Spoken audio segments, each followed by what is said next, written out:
Building cat condos and houses, furniture plans. Many pet owners have faced the high costs of buying pet furniture from pet stores. Therefore, many do-it-yourself carpenters choose to make their own pet furniture. This includes building cat condos, cat houses, towers and scratching posts. A cat condo, or kitty habitat, is one of the easiest pieces of cat furniture for the home carpenter to make, and can even be made out of scraps left from other projects. These plans will teach you how to make a cat house that will provide a new play area for your pet. You will need excess lumber, carpet remnants, rope, angle brackets, nails, screws, etc. The easiest of the kitty condos to make is the one that has 3 support poles with a large platform on the top. You may have to purchase some pieces for this. The poles should be at least 4x4 for strength and stability, so buy a suitable length at a home store if you can't find it in your scavenging. A cat habitat needs a wide base and 3 wooden poles as well as a small piece for the bed. Due to the fact that you are working with large pieces of wood, you will need to make sure you have a large enough area in your home for a habitat of this size. The following directions will teach you how to build one, step by step. Attach 2 of the poles to the base with a long bolt and use angle brackets on all sides of the poles to provide stability. The first 2 poles should be placed at the edge of one side of the base to your cat condo, about 2 feet apart. You may want to carpet the base before attaching the poles. Then cut holes in the carpet so that the poles sit directly on the wood. The platform should be placed on top of these poles. The platform should be placed so that one edge rests on top of the poles and the remainder of the platform hangs over the base. Place 2 nails through the platform where it attaches to each of the poles. With this in place, attach the 3rd pole to the base. It should be placed opposite of these 2 poles. It should be positioned so that it is exactly in between the other wooden poles. Now attach the pole to the bottom of the platform and the base.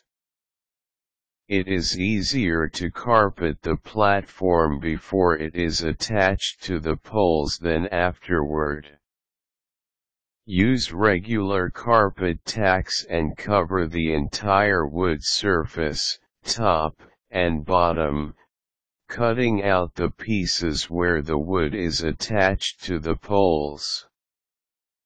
When the platform is in place, wrap the lone pole completely in a good thick rope. See the note below on sisal rope. Get rope at least a ½ inch thick. Anything less than that and your cat furniture won't last long when attacked by kitty claws. Start from the bottom and wrap up. Secure the rope to the pole periodically with nails. Don't use tacks because cats will pull them right out of the wood. Use regular carpenter's nails with a head to hold the rope in place. Put a nail in the rope every few turns around a post. Then when the cats wear through the rope in places, you will only have to replace from nail to nail instead of the whole length.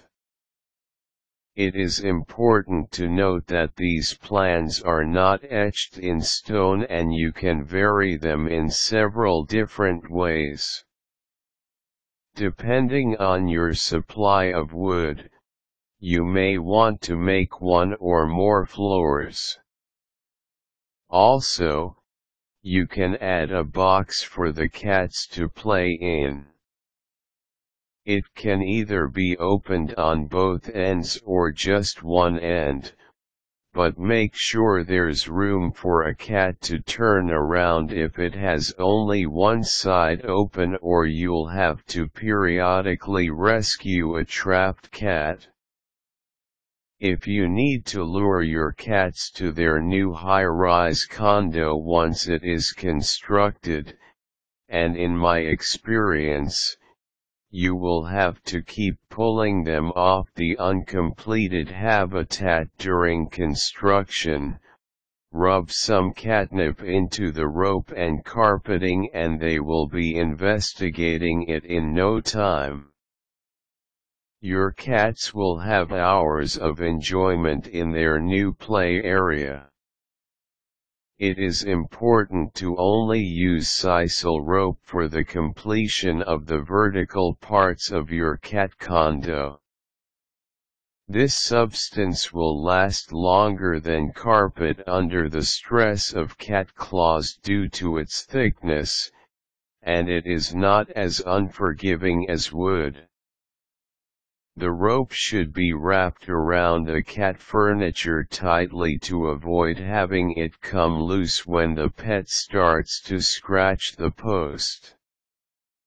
However, if your cat is not used to this material, a combination of carpet and sisal rope should be used to allow for a transition as well as avoid the possibility of the feline rejecting the new furniture. If you want to build your own cat furniture and you don't have a supply of odd bits of wood from your own projects, scout the local yard sales and moving sales. Moving sales are your best bet, as many home enthusiasts are reluctant to part with their excess building supplies unless they are relocating. Garage and yard sales are also a great source of carpet remnants. Quick tips: while the carpet remnants don't need to match your decor exactly, they shouldn't clash hideously either. Note: burnt orange and pink aren't attractive together.